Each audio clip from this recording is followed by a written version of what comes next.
ஓம் சாய்ராம். சகலம் சாய்பாபா நேயர்களுக்கு என்னுடைய அன்பான வணக்கங்கள். இன்றைக்கி வீடியோ வந்து ரொம்ப நெகிழ வைக்கிற ஒரு அற்புதம்னு சொல்லலாம்.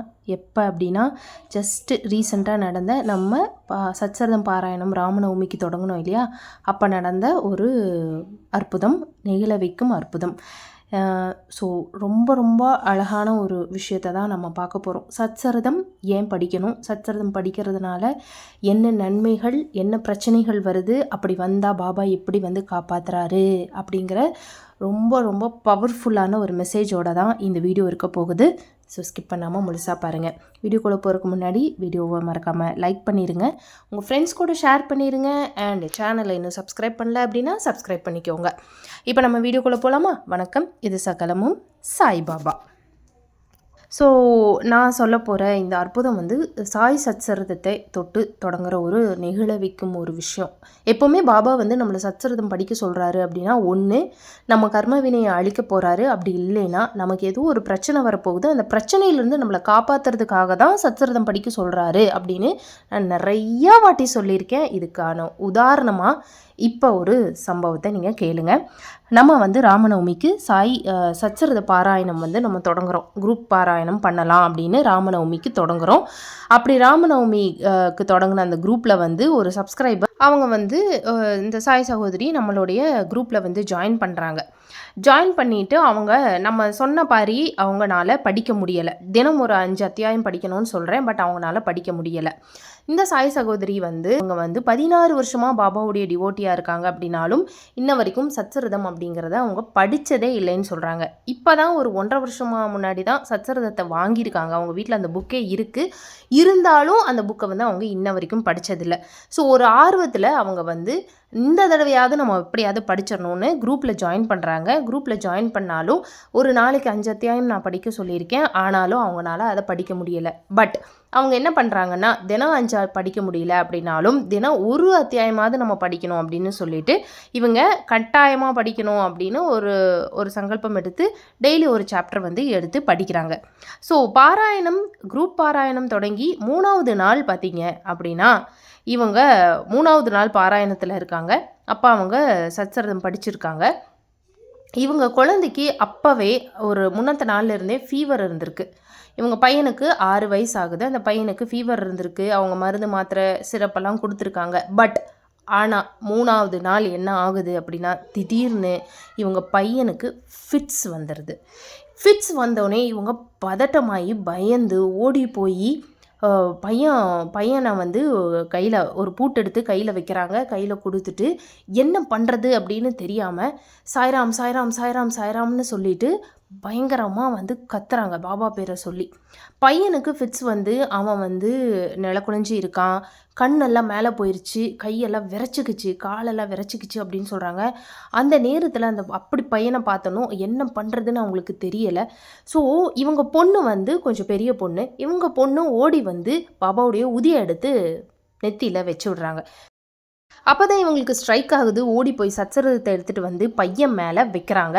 ஒரு கையில் பூட்டு வைக்கிறாங்க, இன்னொரு கையால் சச்சரிதத்தை எடுத்து பையன் மேலே, அதாவது பாபாவே பையன் மேலே உட்கார்ந்துருக்கிற மாதிரி இருக்கட்டும் அப்படின்னு பையன் மேலேயே புக்கை வச்சிட்றாங்க. புக்கை வச்சுட்டு சாய்ராம் சாய்ராம் சாய்ராம் சாய்ராம்னு பாபாவை கத்தி கத்தி கூப்பிட்றாங்க.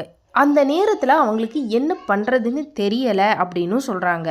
ஏன்னு தெரியலை, எனக்கு அந்த நேரத்தில் சாய்ராம்னுங்கிற தவிர்த்து வேறு எதுவுமே சொல்ல தோணலை. அதனால் நான் இப்படி கத்தி கத்தி பாபா பேரை சொல்லிக்கிட்டே இருக்கேன். 10 நிமிஷம் ஆச்சு. 10 நிமிஷத்தில் பையன் வந்து திடீர்னு தூங்குற மாதிரி ஆயிட்டான். தூங்குற மாதிரி அப்படியே ஒரு சமநிலைக்கு வந்துட்டான். வந்ததும் இவங்களுடைய மாமாவுக்கு ஃபோன் போட்டு சொல்கிறாங்க. அவசரமாக அவங்க வர்றாங்க. அவங்க வந்ததும் பையனை பார்த்து ஹாஸ்பிட்டலுக்கு எடுத்துகிட்டு போகிறாங்க. ஸோ இவங்க மாமா பையனை தோளில் போட்டு ஹாஸ்பிட்டலுக்கு போகிறாங்க. இவங்க பொண்ணு சைக்கிள் எடுத்துகிட்டு ஹாஸ்பிட்டலுக்கு பின்னாடியே கிளம்பிடுச்சு. இவங்க நைட்டியில் வீட்டில் இருக்காங்க. என்ன பண்ணுறதுன்னு இவங்களுக்கு தெரியலை. அவசரமாக சமைச்சிட்டு இருந்தவங்க அடுப்பை நிறுத்திட்டு வீட்டை பூட்டிட்டு வேகமாக கிளம்புறாங்க. வெளியில் வந்து பார்த்தா ஆட்டோ இல்லை, வண்டி இல்லை, எப்படி போகிறதுன்னு இவங்களுக்கு தெரியலை. யார் கூட போகிறதுன்னு தெரியலை. இவங்க வீட்டுக்கு மேலே இருக்கிற ஃபஸ்ட் ஃப்ளோரில் இருக்கிற ஒருத்தர் வராரு. காய்கறி வாங்கிட்டு மார்க்கெட்லேருந்து வரும்போது அவர்கிட்ட ஹெல்ப் கேட்குறாங்க. என்னை ஹாஸ்பிட்டலில் இந்த மாதிரி கொண்டு போய் விடுறீங்களா, பையனுக்கு இந்த மாதிரி ஆயிடுச்சுன்னு கேட்கும்போது, இதோ இந்த காய்கறியை கொண்டு போய் வச்சுட்டு வந்துடுறேம்மா அப்படின்னு சொல்லிட்டு அவர் காய்கறி எடுத்துகிட்டு வீட்டுக்கு போகிறாரு. போனவர் வரவே இல்லை அப்படின்னு சொல்கிறாங்க. இவங்க என்ன பண்ணுறாங்கன்னா, கேட்டுக்கு வெளியே ஒரு இடத்துல நிற்கிறாங்க. அந்த இடத்துல பார்த்திங்கன்னா இவங்க அழுதுகிட்டும் நிற்கலை, எதுவும் இல்லை, கேஷுவலாக தான் அவங்க வந்து நின்றுட்டுருக்காங்க.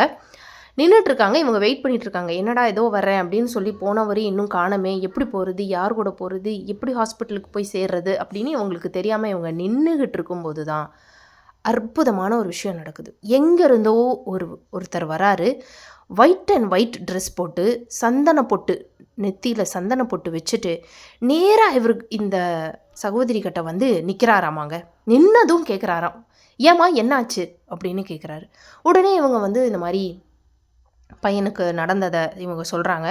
ஏன்னா கொஞ்சம் ஹாஸ்பிட்டலில் ட்ராப் பண்ணிடுறீங்களா அப்படின்னு. இது வரைக்கும் நான் யாருக்கிட்டேயுமே இந்த மாதிரி கேட்டதே கிடையாது அப்படின்னும், அவங்க திடீர்னு இந்த மாதிரி ஹாஸ்பிட்டல் நான் என்னை விட்டுறீங்களான்னு சொன்னதும் வந்தவர் தாராளமாக ஏறுமா வண்டியில் அப்படின்னு சொல்கிறாங்க. வண்டியில் ஏறி உட்கார்ந்ததும் அவர் வந்து போகிற வழியில் ரொம்ப பழக்கப்பட்ட மாதிரி கேட்குறாராமாங்க. ரொம்ப பழக்கப்பட்ட மாதிரி பேசுகிறாரா. ஏம்மா என்ன ஆச்சு அப்படின்னு சொல்லி கேட்குறாங்க.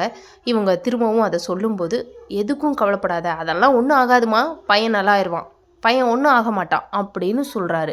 இந்த மாதிரி ஒரு நம்பிக்கையான வார்த்தைகள் அவங்க சொல்லும்போது ரொம்ப மனசுக்கு திருப்தியாக இருந்திருக்கு. நீங்கள் நினச்சி பாருங்கள், பையனுக்கு ஃபிட்ஸ் வந்து இப்படி இருக்கும்போது திடீர்னு என்ன பண்ணுறதுன்னு தெரியாமல் இருக்கும்போது இப்படி வந்தால் எப்படி இருக்கும். அதுவும் ஆறுதலாக 4 வார்த்தை சொல்லும்போது இவங்களுக்கு 100% அவங்களுக்கு அப்போவே தோணிருச்சு, இப்போ நாம் நமக்கு பக்கத்தில் உட்காந்துட்ருக்கிறது சாய் தான். ஏன்னா ஒயிட் ட்ரெஸ்ஸில் நெத்தியில் சந்தன பொட்டோடு திடீர்னு வந்தவர் எப்படி வந்ததும் ஏமா என்ன ஆச்சுன்னு எப்படி கேட்பார். ஏன்னா இவங்க வந்து அழுகவும் இல்லை, எதுவும் இல்லை, ஒரு அமைதியாக வெயிட் பண்ணி நின்றுக்கிட்டு இருக்காங்க. ஆனால் ஏதோ எல்லாமே தெரிஞ்ச மாதிரி திடீர்னு வந்துட்டு ஏமா என்னாச்சு அப்படின்னு கேட்கவும் இவங்களுக்கு அப்போவே தோணிருச்சு, 100% நான் கும்பிட்ற சாய் தான் இவர் அப்படின்னு. ஸோ அவங்க தோள்லையே அவங்க கை போட்டு போகிறாங்க ஹாஸ்பிட்டலுக்கு. அவங்க ட்ராப் பண்ணும்போது அவங்க ஒன்றும் ஆகாதுமா, நீ பயப்படாத அப்படின்னு ஆறுதலான வார்த்தை சொல்கிறாங்க. இறங்கும்போது இவங்க பேர் என்ன, உங்கள் பேர் என்னன்னு கேட்குறாங்க. கேட்டதும் ஆனந்தம் அப்படின்னு சொல்கிறாங்க. சரி அப்படின்னு சொல்லி இவங்க கேட்டுட்டு ஹாஸ்பிட்டலுக்குள்ளே போகிறாங்க. அதுக்குள்ளே இவங்க போகிறதுக்குள்ளே பையனுக்கு ட்ரீட்மெண்ட் ஸ்டார்ட் பண்ணிட்டாங்க.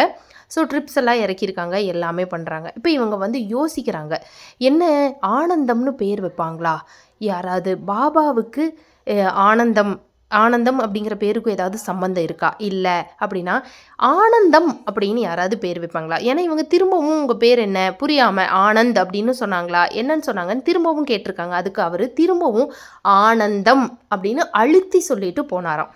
அப்போ ஹாஸ்பிட்டலுக்கு போய் உட்காந்து இவங்க வெயிட் பண்ணும்போது யோசிக்கிறாங்க, வந்தது சாக்ஷாத் நிச்சயமாக நம்ம பாபா தான், ஆனால் இந்த பேருக்கும் அவருக்கும் என்ன சம்மந்தம் அப்படின்னு இவங்களுக்கு புரியலை. அதுக்குள்ளே அவங்க ஹஸ்பண்ட் வராரு. ஸோ இவங்க ஹஸ்பண்டுக்கு வந்து இவங்க பாபாவை கும்பிடுறது பிடிக்காது போல். ஸோ வந்ததும் அவருக்கும் இவங்களுக்கும் சண்டை வருது. எப்போ பார்த்தாலும் பாபா பாபான்னு சொல்லுவையில் கும்பிடுவையில் பையனை இப்படி ஆக்கி வச்சிருக்காரு பாரு, ஏன்னா அவரை வந்து காப்பாற்றினாரு அப்படின்னு சொல்லி அவர் கேட்கவும், அவர் தான் காப்பாற்றினாரு, வேறு யார் வந்தா அப்படின்னு இவங்க பதிலுக்கு பேசி அழ ஆரம்பிக்கிறாங்க. இவங்க 2 பேர்த்துக்கும் சண்டை வந்துடுது.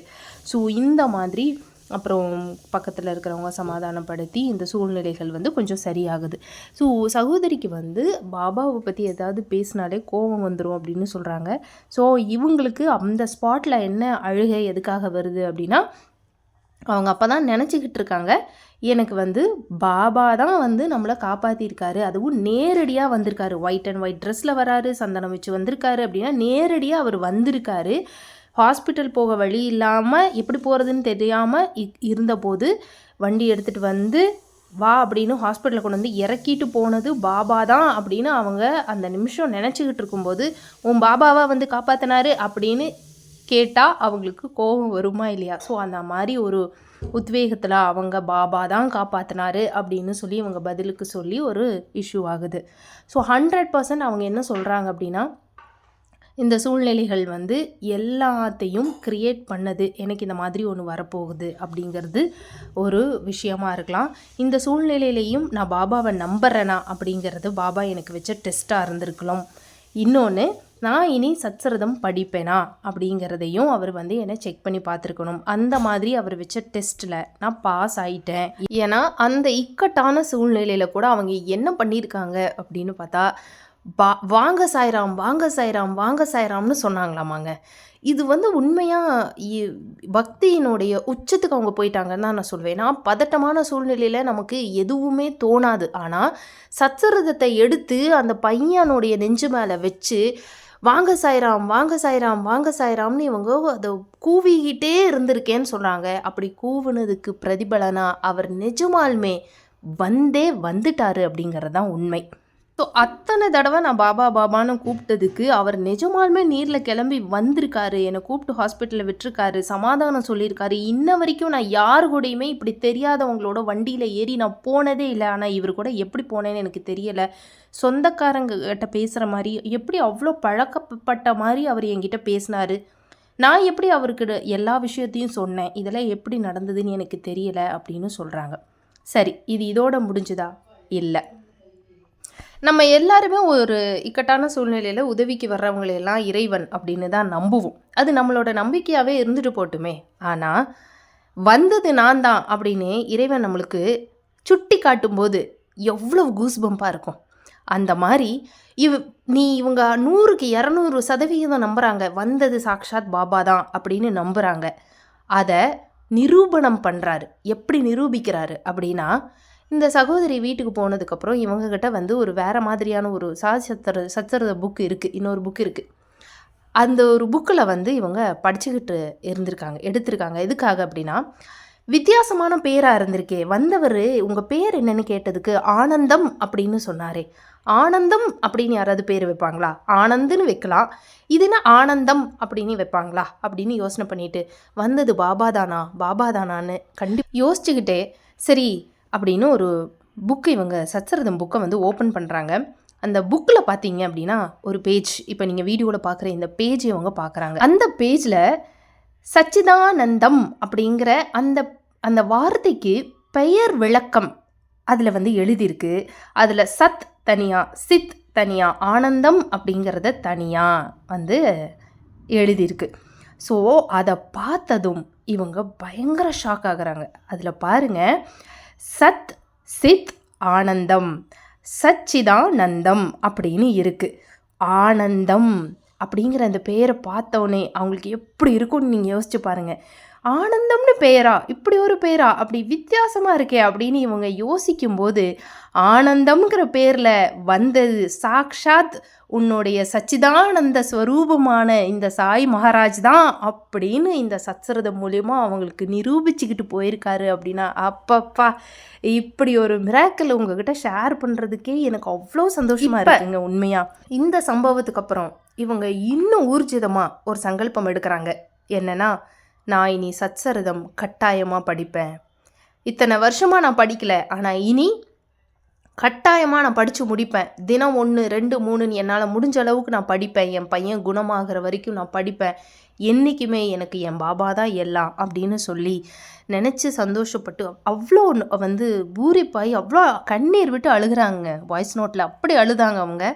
இதை உங்கள் கூட ஷேர் பண்ணிக்கிட்டதில் எனக்கு ரொம்ப ரொம்ப சந்தோஷங்க உண்மையாக. அவங்க ரீசெண்டாக இங்கே கோயம்புத்தூர் வந்தபோது, இந்த பக்கம் வந்தபோது நாகாசாய் கோயிலுக்கு போய் பார்த்துட்டு வந்து பாபாவையும் பார்த்துட்டு வந்தேன் அப்படின்னு சொன்னாங்க. ரொம்ப ரொம்ப சந்தோஷமாக இருந்தது. இப்படி ஒரு மெய் சிலிர்க்க நெகிழ வைக்கும் இந்த அற்புதத்தை உங்கள் கூட ஷேர் பண்ணிக்கிட்டதில் எனக்கு ரொம்ப ரொம்ப சந்தோஷம். ஏன்னா எந்த நிமிஷமும் பாபா நம்ம கூட தான் இருக்காருன்னு அவர் நிரூபிச்சுக்கிட்டு தான் இருக்காரு. நாம் தான் உணராமல் தவறிடுறோம். உணர தவறிடுறோம். நாம் அவரை உணரணும் அப்படின்னா நம்மளை சுற்றி இருக்கிறது எல்லாமே சாய் தான், நம்மளை சுற்றி இருக்கிறது எல்லாமே பாபா தான், எல்லாருமே இறைவன் தான் அப்படின்னு நம்ம நம்ப ஆரம்பித்தோம்னா அப்படின்னாலே நம்மளை சுற்றியும் அற்புதங்கள் நிகழ ஆரம்பிக்கும். அதுக்கு இது ஒரு நல்ல உதாரணம். எவ்வளவு பதட்டமான சூழ்நிலையாக இருந்தாலும் சரி, எத்தனை கஷ்டம் இருந்தாலும் சரி, எத்தனை போராட்டத்தில் நீங்கள் இருந்தாலும் சரி, சாய்ங்கிற நாமத்தை உச்சரிச்சுக்கிட்டே இருங்க, சொல்லிக்கிட்டே இருங்க. அவர் பெயரை சொல்லிக்கிட்டே இருந்தோம் அப்படின்னா, அவரை நினச்சிக்கிட்டே இருந்தோம் அப்படின்னா, நம்பிக்கையோடு காத்திருந்தோம்னா நம்மளை எல்லளவும் ஏமாற்றவே மாட்டார் பாபா அப்படிங்கிறது தான் சத்தியமான உண்மை. நம்பிக்கை இருக்கும் இடத்தில் நிச்சயமாக பாபா இருப்பார். ஆகவே இந்த நிமிஷமே நீங்கள் சத்சரிதத்தை வச்சுக்கிட்டே படிக்காமல் இருக்கீங்கன்னா உடனடியாக படிக்க துவங்குங்க அப்படிங்கிறத சொல்லிவிட்டு இந்த வீடியோவை நான் முடிச்சுக்கிறேன். எப்படி இருந்துச்சு இந்த வீடியோன்னு எனக்கு மறக்காமல் கமெண்ட் பாக்ஸில் கமெண்ட் பண்ணுங்கள். கண்டிப்பாக உங்கள் ஃப்ரெண்ட்ஸ் கூட ஷேர் பண்ணுங்கள். வீடியோவை லைக் பண்ணிடுங்க மக்களே. மீண்டும் நம்ம இன்னொரு வீடியோவில் சந்திக்கலாம். நன்றி, வணக்கம், ஓம் சாய்ராம்.